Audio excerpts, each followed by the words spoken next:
Hi everyone. Today we've got an unbelievable guest with us, Mbali Shongwe. She is a founder of Mindful Organization. It's a youth-centered mental health organization that aims to destigmatize mental illness, create a community of collective care through a holistic and creatively curated approach, which is driven by peer-based healing initiatives, mental health education, and access to free psychosocial support for all young people in South Africa. She's an activist for mental health, anti-GBV advocacy, health education. There are so many things here that speak to us in our community as well.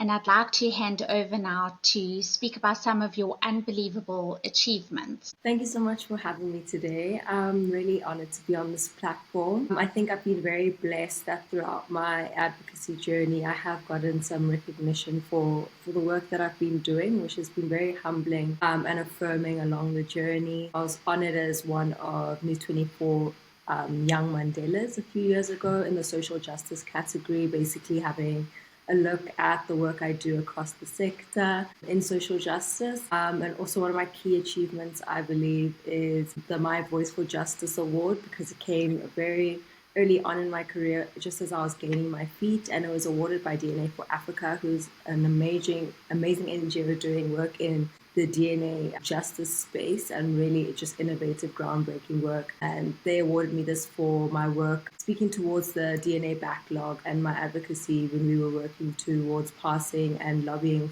the DNA Convicted Offenders Amendment Bill, which was a really great journey. I think that it's nice to raise awareness, and I think a lot of my work lies in the awareness category, but it's also been really increasingly to be involved in policy, in legislation, in the real concrete documents and acts that are going to affect our daily life and also affect justice as a whole. So I think those are the recognitions that spoke the most to me, just because they both happen at like really early on. And I think that it's always at the beginning of the journey where you kind of need that boost to get the confidence. Exactly. Perfect. Thank you so much. So I'm going to jump right in. What led you to this journey? What experience sparked the creation of Mindful Organization? Mindful was born out of a lot of things. I kind of think it was something that was simmering in me for a while, and it just took, that one thing to take you over the edge that made you realize. But I think throughout my high school career, going into my university career, I was aware that like mental illness is something that's happening, and I've seen people living with mental illness, but I think that because of the stigma and because of how I was positioned, I never really saw it as something that could affect me. I think I've always prided myself on being quite a put together type A person, and just because of I think the taboo and the secrecy around mental health and mental illness, I never really probed it as something that affected all of us or could affect us all in different ways at different times of our journey. But I always struggled with an underlying anxiety or just like panic, and always be like struggling with my sleep, struggling with my mood, the regulation. And I just attributed it at the time to the fact that I was a very overcommitted person and I just had a lot of responsibility. So I was like, it's normal in relation to the demands that I have on my time.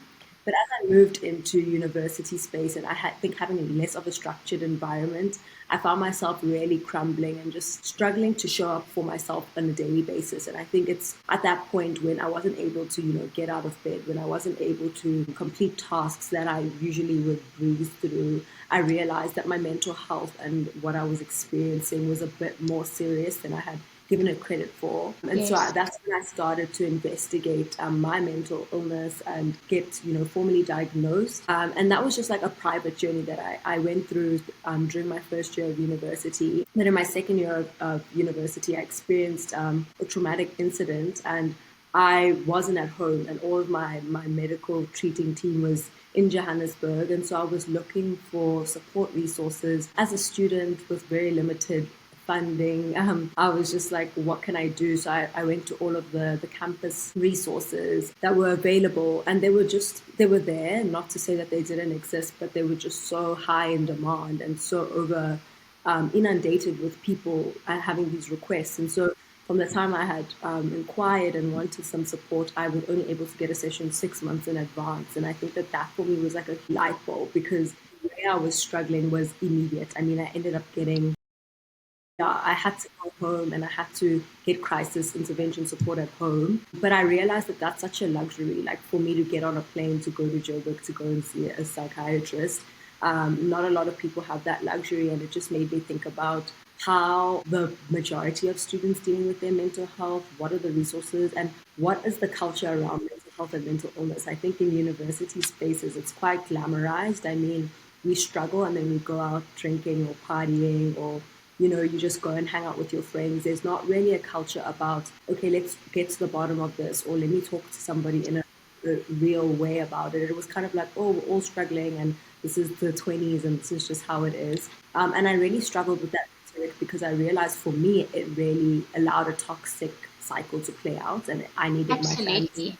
intervention to really deal with that. Mindful initially started actually just as a campus support group, just for people who were struggling on campus and needed people or needed a community to talk about it, to try and understand. I think I really was focused on the psychoeducation part of how do we understand what these things are, and if we understand it, then we can then seek the correct support. So it was born out of a whole bunch of things, of I think my own personal experience with my mental health journey, but then also realizing the access gap in terms of resources and in terms of the demand, wanting to fill a gap. And I think that we started a week before lockdown. And so what was a campus support group quickly grew into something much bigger, and now is the organization that you see today, because the demand was so severe. And I realized that there was a huge gap that young people were missing when it came to mental health education and support. Perfect. If we just focus on some of the female specific stats to do with mental health, what are we looking at? I read somewhere that we've got amongst the highest postpartum depression in the world. And also, why do you think these numbers are so high? I always feel like women are the overlooked soldiers or warriors in the battle, because I think that when you look at social structures and just systems and how they exist, I think oftentimes they exist on the backs of women, and women are integral into making sure things work. And we see this Yes.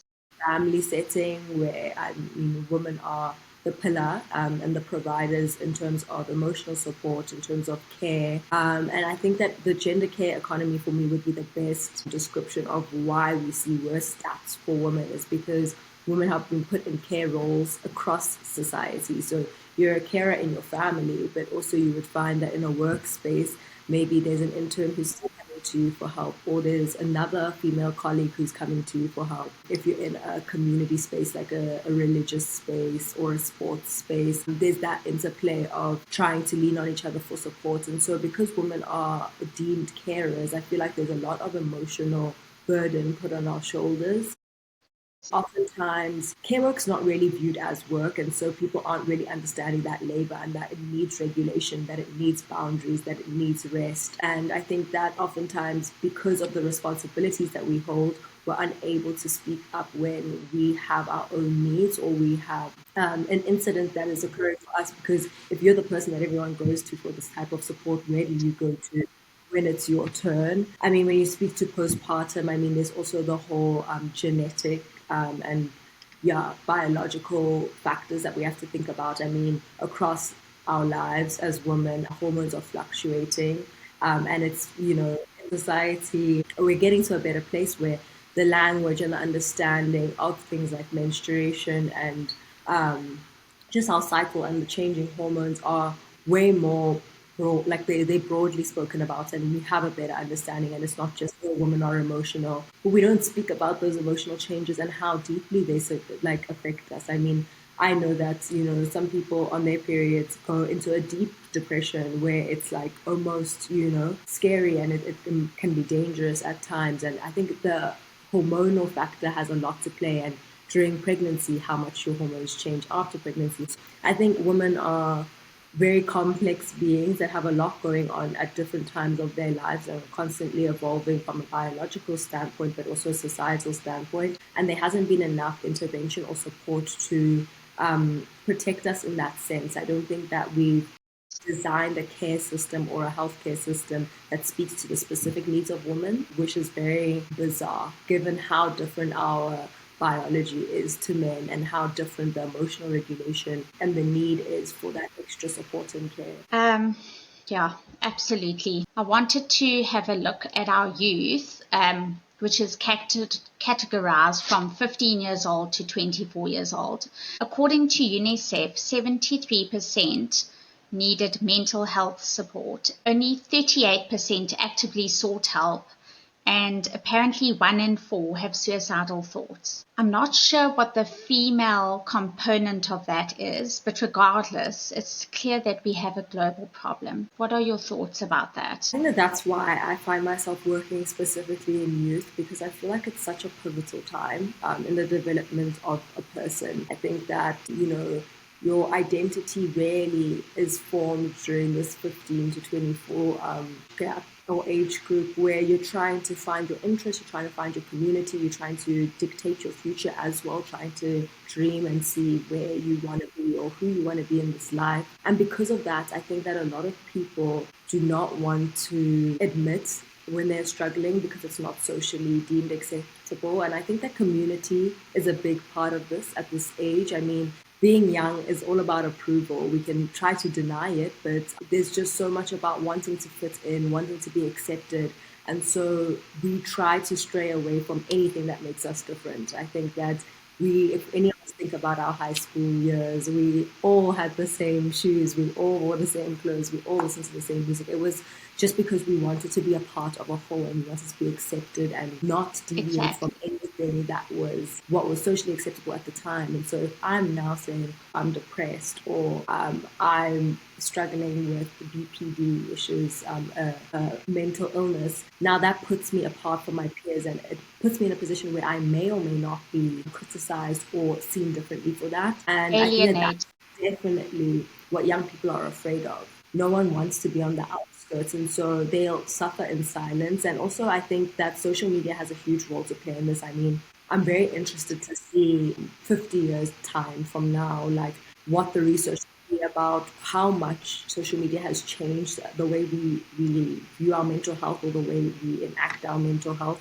Just because I think the comparison and the access that we have to people's lives is, as much as it's been great for resource sharing, it's been great for education, it's been great for all of those things. I think that it's created this hyper visibility that we didn't need. I don't think that we needed to know what's in each other's houses. We didn't need to know what your family trip looks like or what this looks like. And I think that creates this competition that is really difficult for a young person, because a young person is not able to say their circumstance is different to mine and that's okay, or their parents have this job and my parents have this job and both of them are fine and I should be happy for the life I have. So I think being young, it's just about being in an inclusive space, and anything that puts you in a position that isolates you from that is just going to be neglected. And that's why we see the stats we do, where there's that increased suppression and people are suffering in silence because no one wants to be strayed from.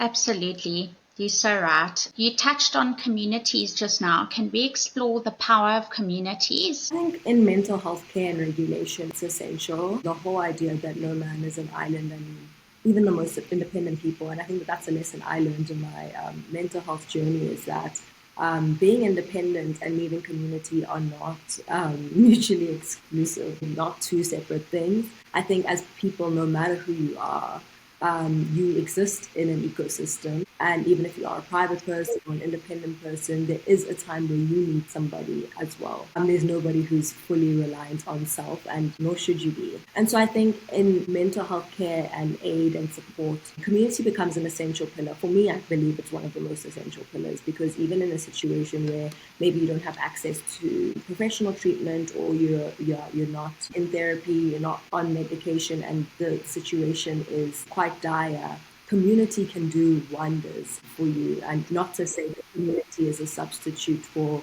mental health intervention in any way, but it's just one of the most accessible things that we have at our disposal to offset the loneliness that comes with mental illness. And I think that for me, in terms of community, it's about disclosure. And I know that can become a very difficult topic when it comes to managing your mental health. because it's a personal journey and it's very hard to come to terms with as an individual for various reasons. I mean, for some people, it's how you view yourself. For some people, it's cultural. For some people, it's professional. And there's just reasons why they don't want to come forward with that information. But once you admit it to yourself and you understand what you're going through, I always say that even if you're telling one person, you're building community because you're no longer independent. I believe that hopefully we all have one person in our life we can trust. And I think the thing with mental health is that when you suppress emotions, they become bigger. And it's difficult to acknowledge because we all like, if I don't think about something, then there's no reason that it would be increasing. Like it's kind of like if I don't think about it, then it goes away. But unfortunately with mental health is if you don't think about it, it festers and you might not be thinking about it actively, but in your subconscious it's growing and it will come out in a way that you're never able to handle. And so by speaking to even person about things, you in your head are actually understanding for yourself what it is that you're feeling. I mean, you might know, oh, I'm feeling anxious, but it's not until I start speaking to you that I'm like, my anxiety is actually coming from the fact that I don't have enough time in the day. It's not coming from the fact that I hate my job. Like, I think that sometimes speaking is a way of helping us work through our emotions and understanding our thoughts. So community is essential just because I think that it's a give and take as a human. So when you're not able to show up in certain ways, having other people offset the load for you and help you, also having people to check on you, I think with mental illness is very important because a lot of the time isolation ends up to being the tendency. And so having someone to check in, to ask you about your day, to check that you're taking care of yourself and to help you. I think that there's a lot of discovery that comes with the mental health journey. It's like someone to help you understand, like, oh, I did this actually for myself. I've tried this Pilates and this worked for me. Or someone saying, I really like journaling and that was something that I found. I think that learning together and growing together is an essential part of human life. And so community for me is like number one gold star standard of a way to regulate and manage your mental health is that we're not supposed to go through life alone. And I think accepting help and Absolutely. learning to lean on people is really essential. Can we unpack tech facilitated GBV for us? I was so happy to see that there's an actual term for this because I think a lot of us recognize it, but I didn't realize it was actually a term now. Tech facilitated gender-based violence is obviously a growing field. And it basically refers to any form of violence or gender-related violence that is, as in the name, aided by technology. And so I think that when we see tech facilitated GBV, we think of social media immediately and we're like, oh, it's violence that happens in maybe a chat room or we think about sharing of confidential pictures or things like that. But I've been doing more research on it or just educating myself over the past few months and understanding the scope of it is huge. I mean, it's not just something that happens solely online. We also think about things like financial abuse. So if my partner has access to my banking and they're able to change the passwords and then I can't access my funds, that's tech facilitated gender-based violence because that person is controlling me. Or if there's now the recent air tags and tracking devices, if somebody puts an air tag in your bag or somebody is following you without your knowledge, that's tech facilitated gender-based violence because it's using a technological tool to aid a form of violence. So basically any form of violence that happens using a technological device, obviously gender related. We obviously know more common things like AI has been used to generate explicit content of people. So essentially, somebody could take my image and make pornographic material using my face. It's obviously not me in the content, but very damaging to me. Reputation. A lot of loopholes. I think especially the AI category gets quite difficult because somebody could say that is not you. So it's not necessarily violent because it's not you, but it's violent because it's my face, it's my identity, it's your image. If somebody sees it online, they think of it as me, and so it's still damaging to me. Because the research or because it's a growing field, there's not enough protection on that specific thing. And we've seen with dating apps, how dangerous that's become, where people are misrepresenting themselves online, and then it's basically a ploy to lure you in for human trafficking, for any violent activity. So the tech field, as much as it's had so many advances that aid us as a society, I've always been said to everyone around me that I'm quite tech resistant, just because I think that it gives us a lot more ill than the gains. Just, I think that when something's unregulated and when something's evolving, you have very little There's control very over little control. it. Yeah.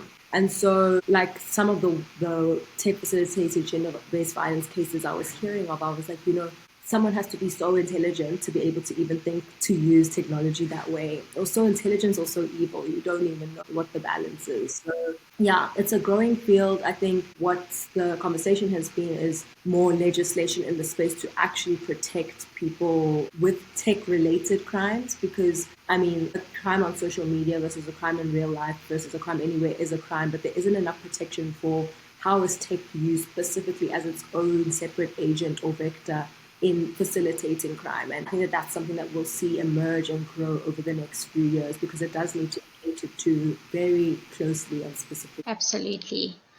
Our next question chats about something that's quite common and often has characteristics that masquerade as something else. Chatting about depression. What can you tell us about this? The stigma, the signs, and some possible management. I think depression is hard because of language. Language has become very interesting in mental health management and in mental health as a whole, because we use these terms in our daily lives, not really understanding the weight. So I know that I called myself depressed way before I got a depression diagnosis, because it's just the way we use it as an adjective of how I'm feeling. But it's very important to know the difference. I mean, I think that anyone can be depressed or experience the feeling of having a depressive episode or being very down. That is true, but it doesn't necessarily mean you have the clinical depression or you've been Yes. diagnosed as depression. And so I think what's important to understand about depression as a mental illness is when it has been a prolonged experience. So if something has been happening for over 2 weeks, 3 weeks, 4 weeks, that's when you can then categorize it as depression. And the way that depression shows up in our lives is basically a mood, a lowered mood. So you're struggling with a lack of energy. You're struggling with a constant state of fatigue. You're struggling with what I saw the most with myself is failure to enjoy the things that normally make you really happy. So for me, I didn't actually want to be with my friends. I didn't actually want to go to the gym or do things that I really enjoy doing on a regular basis. Often makes you isolate yourself. People then end up sleeping way too much, or just getting lost in very mindless activities. It's a kind of a state of numb. And it is a very dangerous thing, because I think a lot of people can lean into that for a while before you actually recognize it in yourself. And I'm not sure if you've had an experience like that where, you've been acting a bit strange, where you're waking up at 11 o'clock every day and you're kind of just like, oh, I'm so tired, or you're struggling to complete tasks that you regularly get through all the time. And so with depression, I think it's very important to see when habits change in your life and how long they last for. So if you find yourself over a weekend not getting out of bed once, or not taking care of yourself, I think that that's a big thing of that. Like not being able to shower, not being able to make yourself food, not being able to, if you see yourself withdrawing from your social life, withdrawing from your circles, those are warning signs that you should look for, and just in escalating it. I mean, it's not necessarily that if you go through that once, you are a person who is living with depression, but sometimes people go through depressive episodes, and that could be based off an incident that happens, a societal thing that's going on, the context. And those can be remedied, but sometimes it is something that maybe is more severe that you would need treatment for. So I think depression is sad because it's very easy to mask with some people. I mean, there's people who are high functioning, depressed people who show up as themselves every day, but behind closed doors are struggling in silence. And that's the problem with depression, is that it does really isolate and makes you withdraw. And so I always feel like you kind of have to look out for both. If you're in a a group setting and you're trying to maybe gauge, like, how are my friends doing? I think that it's your friend, yes, who's not coming around, and your friend who's kind of dropped off the face of the earth and is quiet or pulling back. But then it's also your friend who's showing up too much, because I think that sometimes there's that overcompensation that we see, and it's often the person on the other side of the spectrum who is crying out for help, but is just not able to use it. And that those are the people, unfortunately, that actually end up with the worst outcomes, because they show up so frequently, or because they're the face of joy or the happiest person that you know, their emotional and inner world is often not understood. So I just think it's important to check on everyone, because what you see and what we put into the world every day is not necessarily the reality. And I think that we've all had times where we've shown up as somebody very completely different to what we're actually experiencing, or our inner world at that time. With depression, it's scary, and especially amongst young people, I think it's something that's growing. So I always feel like asking somebody, how are you, or what your week has been like, it might seem like a very frivolous, simple question, but I just don't think it's something that's asked enough with intention. You might kind of be like, how are you? But like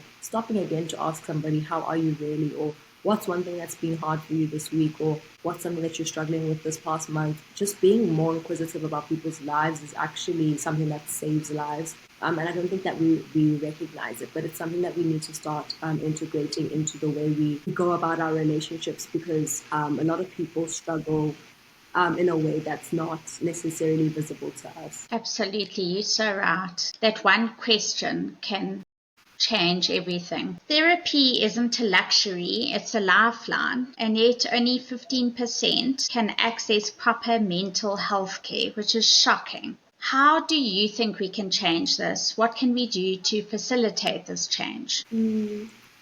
I mean, therapy is such a great resource. Like in the South African case, it's ridiculous. I mean, 1,200 Rand for a 45-minute session, or 900 Rand for a 30-minute session is such a high price point, especially for people who have multiple responsibilities. I mean, the economy as it is already shocking. And so if you have to choose between paying rent or taking care of your mental health, I mean, the choices gets made for you. And just globally, I mean, if we look at the African region, it's one thing, but if we look globally, the issue persists. It's something that we're struggling with across the world, where the people who, or the statistics, or the number of people struggling with their mental health versus the number of healthcare workers or facilities to treat that are so mismatched. There's never, like, essentially in South Africa, even if we started working today to train therapists across the board, we're still not going to have ever enough therapists to meet the demand, which is a shocking reality, but something that's been a growing trend in mental health care and mental health interventions, actually born out of the African continent, which is really cool, is an approach called task sharing or task shifting, where it's about teaching everyday people very basic therapy skills. So there's different types of training that you can do to be able to offer therapy or offer a form of counseling in their communities. And so Mindful, we do this in a way. So essentially we have, like, in a nightlife setting, we have a nightlife safety program where we train counselors and just lay people who want to volunteer in active listening, in emergency intervention and support, in drug and alcohol safety. And so they are able to, in a party, if somebody is in distress, go and be that therapy intervention. And so it's been seen across Africa, where there's models where grannies are being trained in communities to be able to sit on benches, and then people in the community come speak to a granny on a bench, and get that counseling therapy. And I think that that's just a really huge approach, or a very important approach to mental health care that we're not really looking at, is how can we train the people on the ground, the people who are readily available, to be useful, because we're not going to be able to give everyone money to go to therapy. Yes, that's the dream, and there's a lot of interventions or NGOs and civil society organizations that are trying to make that possible, but the demand is impossible. So we have to look to what are the resources we have, and the resources we have are people, and people who want to help. And so I think that in our communities, we need to start looking for, or identifying, different groups of people who would be able to offer some form of support in a community. And I think that if we do this, if there's, a designated group in every community who would be able to offer this care, I do think that it would change the reality on the ground, because unfortunately access to psychosocial support is an incredibly expensive task. But you just have to look for it where it's available. I mean, at Mindful, one of our key pillars now is psychosocial support, where if somebody reaches out to our platform, we give them 10 free sessions with a counselor, which is a great offering, and we're really proud to offer that. But you would see how quickly they get booked up. I mean, as soon as we open sessions, within a few hours, those sessions are taken, and then for the next month, we can't really help anybody new. And so we have to start thinking about innovative ways on the ground to be able to offer that support. And I think it's at primary healthcare level, at clinic level, we need to start training people who are just able to be well versed in talk therapy and speaking to somebody's problem, because I think that therapy is something that we can all do if we have the right training, not on the purely professional level, but on a level of just being able to help somebody work through something that they're going through in their life. You're so right. It's harnessing community to kind of get that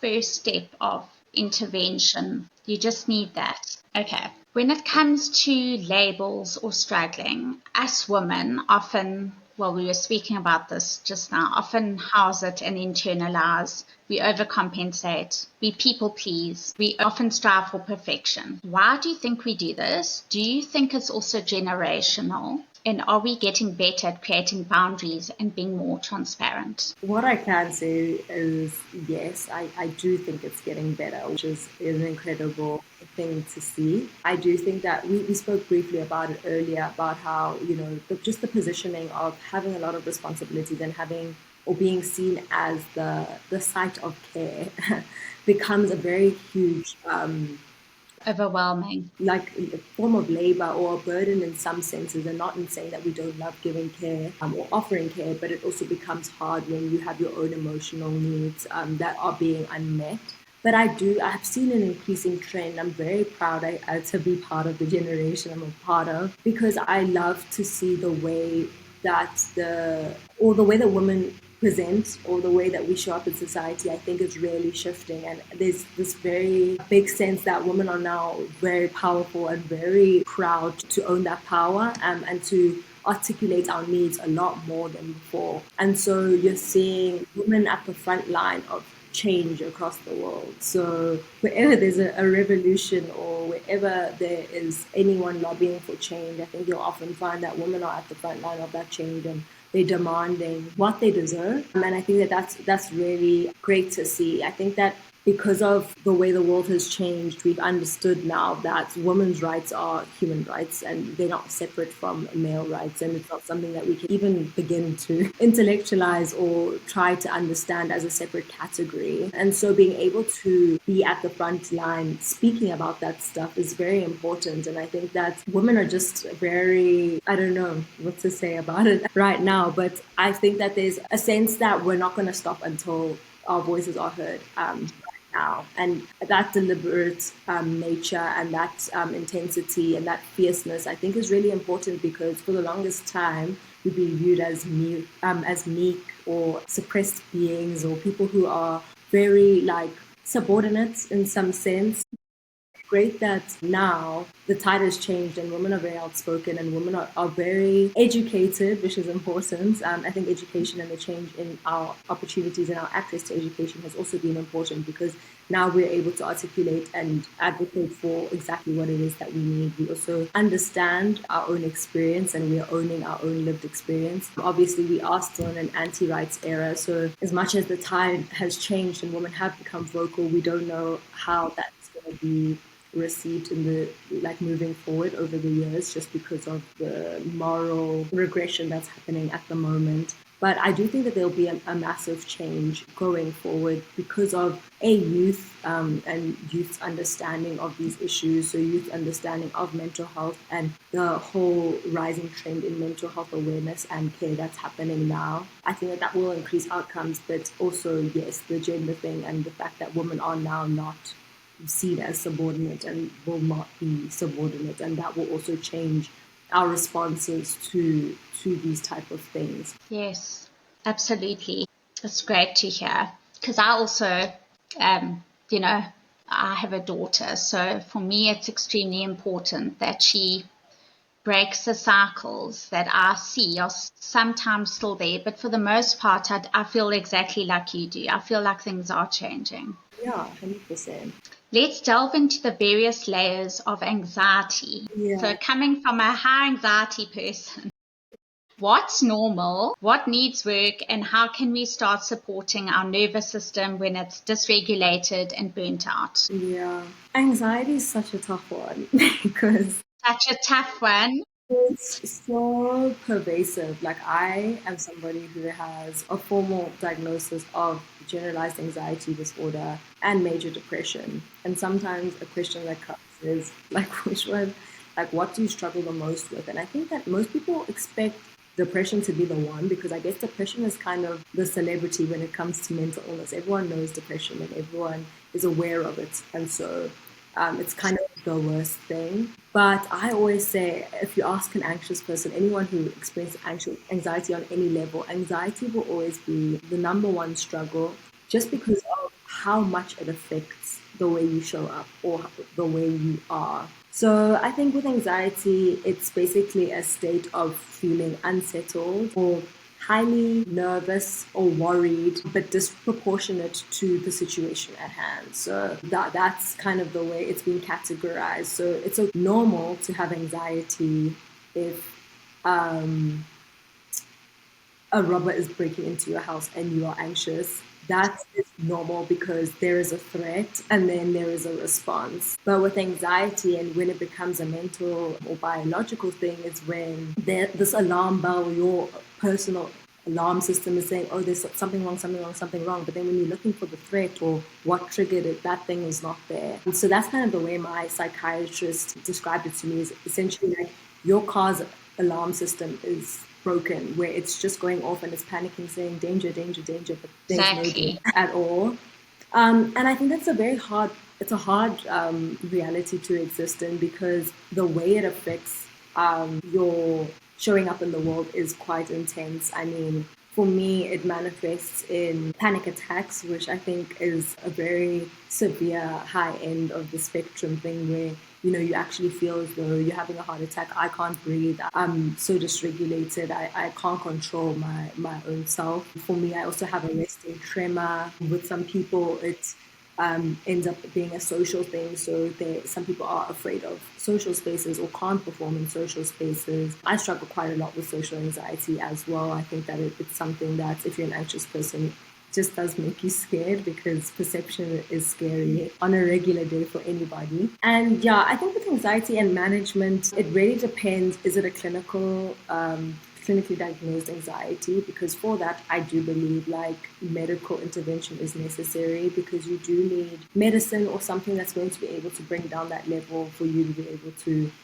perform at a regular level every day. But if it's anxiety in your daily life and you're just feeling anxious because there's something going on, so anxious because you've got a big job interview, or anxious because you're fighting with somebody that you care about, I find that there are ways to regulate it. I mean, for me, I think that there's like a few cheat codes, because for anxiety, it can kind of like rise immediately. It's one of those things that it can either be a slow builder, like gently building throughout the day, but it's also something that can feeling very like a little bit anxious now, but in 30 minutes feeling extremely anxious. And I think that you do need things for that Like a extremely anxious. volcano.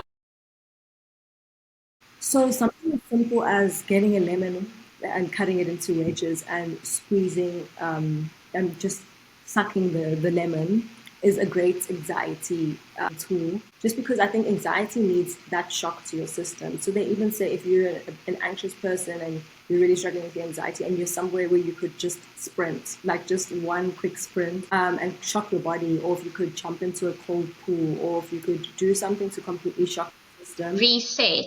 reset. So those are things that really help with anxiety. But I think with long-term anxiety, it's very important to understand what is the underlying thing. Because if you're not able to identify the root, then oftentimes you can do all of these things, but the anxiety will recur. And so it's important to also be able to look to your life and say, is there something that is constantly triggering my anxiety. And I think that anxiety has become very interesting for me because I've actually realized that even my relationships, like there's some people that through my mental health journey, I've had to let go because I was like, you're actually dysregulating my system. Like whenever I'm around you, I leave and I'm just like, in a state of panic because there's something about you that just honestly doesn't resonate with who I am, or it's making me feel unsafe. So anxiety is quite widespread. I think it manifests in a lot of different ways, which makes it very hard to pinpoint. But I think that if you're somebody who just struggles with that sense of panic regularly, and if your panic is disproportionate to any incident that's occurring in your life, then it's something worthwhile investigating, because I think that a lot of people have kind of also normalized functioning in anxiety, and you lose so many people who are, the whole fact of us being up until 2 a.m. scrolling on our phones, I feel like is an anxiety response. It's like you are just lost in this world and you're trying to find something to hyperfixate on. And so things like sleeping late, things like not sleeping at all, not being able to rest. I think that there's also that trend, there's a growing trend, especially around young people, where you're not able to sit still, or you're not able to be like, not be on your phone, not be, Ease. just be at ease and relaxing. We've really fostered an anxious generation. So it's something that we need to look for in our lives. I think as humans, finding more time for rest and more time for regulation, because I think we're constantly plugged into things that make us very anxious. I mean, even just viewing the news every day is something that is a source of anxiety. So it's about that regulation, and it's also about identifying, is your anxiety happening? Is it chronic or is it just Yeah, or is it environmental? environmental? Yeah. I think one of the things you touched on right in the beginning about our culture, South Africans are generally big drinkers. And I made a terrible mistake of hiding behind smoking, drinking, when I was younger with my anxiety, not realizing that was just exasperating everything. 100%. I think that vices have become so normalized that we actually even miss the fact that we, in some ways, are abusing it. I mean, like I was saying about my observations of students, and why mindful came about, is the fact that like we would all talk about how miserable we are, and then on the weekend just end up going out partying until 2 a.m. and drinking, and then starting the cycle all over again. And that solved nothing. And if anything, in those layers, and when you are abusing substances, or when you are trying to use it as a form of escapism, you often end up creating new problems or putting yourself in very harmful positions because you are not actually dealing with it. And also drinking when you're not in a good mental state, or going Not out. only that, but putting that into your body that's already dysregulated. Now Exactly. you're adding chemical situations that are just gonna, which Make leads me to everything the worse. next question. What are your thoughts on mental health and movement and exercise as a therapy? I used to get so annoyed with my father because he's like, a typical black dad where, like, you'll say you're feeling really depressed or anxious, and he's like, buddy, you just need to go to the gym. You just need to go to the gym. And I always thought that it was like a scapegoat, like, you're not actually addressing the core. Although it wasn't a one size fits all policy, and his evolution and understanding of mental health has definitely evolved, he wasn't wrong. There's a very clear connection between the two. And I think that as somebody who has done a lot in terms of mental health intervention, I mean, I've done therapy, I've been on medication. There was a time I was on chronic medication, but I've been able to work myself off of it. And the only reason that I can be off of it now is if I'm exercising regularly. And Consistently. yeah, while it doesn't like completely solve my mental illness, or it doesn't, solve the problems, or maybe more the intricacies that I'm experiencing. I mean, it's not something, I know sometimes it's kind of used wrong when it comes to the men in our society, where you see a man with emotional regulation issues, and they just say, oh, you must just go to gym. And like, that's not necessarily how we term it, but it's a great health management tool, because the endorphins release, the serotonin release really is great. It's also great for regulation of other things. So like, as somebody with anxiety, I have insomnia. And so going to gym helps reset for me that thing that makes me need to sleep. So that melatonin level immediately increases, and then I'm able to sleep regularly because I've gone to the gym. It also helps with boosting my serotonin, which is something that I need as somebody who struggles with depression. Just also with regulating emotions. So yes, it is also a good tool. If you're feeling very anxious, I also like to exercise because it helps regulate. If I'm feeling very angry, it also is a good thing that helps you regulate or release something in a way that's conducive and positive for yourself. And I think that for me, it's that first step. So it's not the solve. It's like, it's that first step that puts me in a position to then be able to solve. So I've now like reset myself, I've regulated myself, and now I'm able to show up and say, okay, what's needed of me now? Like, okay, now I can look at this issue with a clear mind, a clear head, and not with all the mess or the fuzz or the craziness associated. So I think that for anyone, well, not anyone actually struggling with mental illness, for all of us, physical activity is so important. As much as it's important for our physical health, it's equally as important for our emotional and mental health and regulation. It's just such an essential tool in terms of making sure that your body and your mind is functioning in tandem and together in a healthy way. I feel exactly the same way. I don't know what I would do without some daily exertion. Some days more than others. Okay, perfect. So we've come to the end of our our chat, and I just wanted to ask you two things. So first thing is, are there any upcoming workshops or events or anything like that you want to chat about quickly? And then second of all, what are your contact details in case people want to follow, they want to contact you? Okay, awesome. Thank you so much for this interview. I've really enjoyed the conversation and really just grateful for the platform that you've given us and the work that you're doing in creating better spaces for women and just healthier spaces for women. It's really important. But for us at Mindful, every second Saturday in July, we will be at Mama Kashaka and Friends in Braamfontein, hosting mental health workshops where we'll be looking at different themes, and then we will also be having a yoga component to each workshop. So we'll have the talk therapy, working through emotion side of it, but also a physical component to just work out all that we feel in our body. So those are our upcoming events, and you can find us. I think the easiest way to find us is Mindful Organization on Instagram, and there you'll find a link to our email and any other social media channels from there. So I feel like Mindful Organization on Instagram is the easiest way to find us, and then we can link in to any other resources that you need. Perfect. Thank you so much for today. We learned so much. Thank you so much.